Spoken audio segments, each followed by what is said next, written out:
mga kapuso! Hunyo na, pero tila love is in the air pa rin. Sa double dose of kilig na hatid ni Kapuso Drama King Dennis Trillo na nagpasaya at dinumog sa isang kasalang bayan. Sa kabila ng busy schedule, kamusta naman kaya siya as a dad and as a husband? Makichika kay Larson Chago. Pinapangako makamamahalin. Naging extra special ang palitan ng I Do ng 98 couples na ito sa kasalang bayan sa Bacoor City. Double dose of kilig dahil hinarana pa sila ni Kapuso Drama King Dennis Trillo. Ang ilan sa mga bride, tila di na napigilan ang kilig kay Dennis na dinumog para makipag-selfie. Ramdam mo yung pagmamahalan nila dun sa atmosphere ng lugar, sa buong gymnasium. Congratulations sa lahat ng mga 98 na kinasal kanina. Natutuwa si Dennis na tumugma sa araw na wala siyang taping ng Pulang Araw, ang kasalan. Dahil ayaw daw talaga niyang mamiss ang mga ganitong special moments. Sa ngayon, balik na muli sa taping si Dennis at tiyak daw may mga bago na naman siyang matututuhan sa pinakamalaking family drama sa Philippine TV ngayong taon.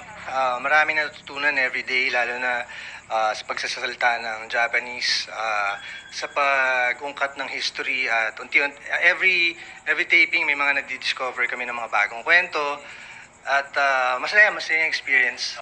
Ibang hamon raw ang ibinibigay kay Dennis ng klase ng kanyang role sa Pulang Araw dahil dark ang kanyang karakter. Pero puring-puri rin ng Kapuso Drama King ang mga co-stars niyang sina Alden Richards, Barbie Forteza, David Licauco at Sanya Lopez. As Barbie at David, lagi ako nilang ginugulat sa mga pinapakita nila. Lalo na ngayon dito, ibang-iba na naman yung gagawin nila.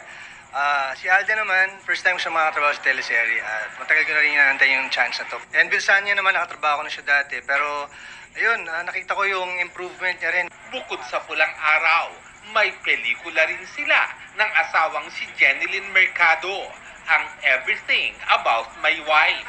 Mula ang original na pelikula sa Argentina at ngayon, sina Dennis at Jenilyn kasama si Sam Milby ang gumagawa ng Filipino version.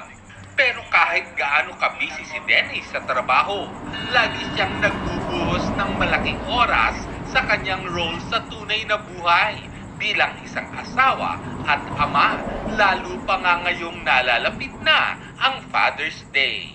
Bilang hands-on na dad, alam ko talaga yung bawat hirap, bawat puyat, bawat sakripisyo na ginagawa para mapalaki ng tama yung anak nila. Hindi lang yon, kundi yung magbigay ng oras na samahan sila habang lumalaki sila, makilala ka nila, magka-bonding kayo, may ginagawa ka man, nagbigay ka ng oras talaga.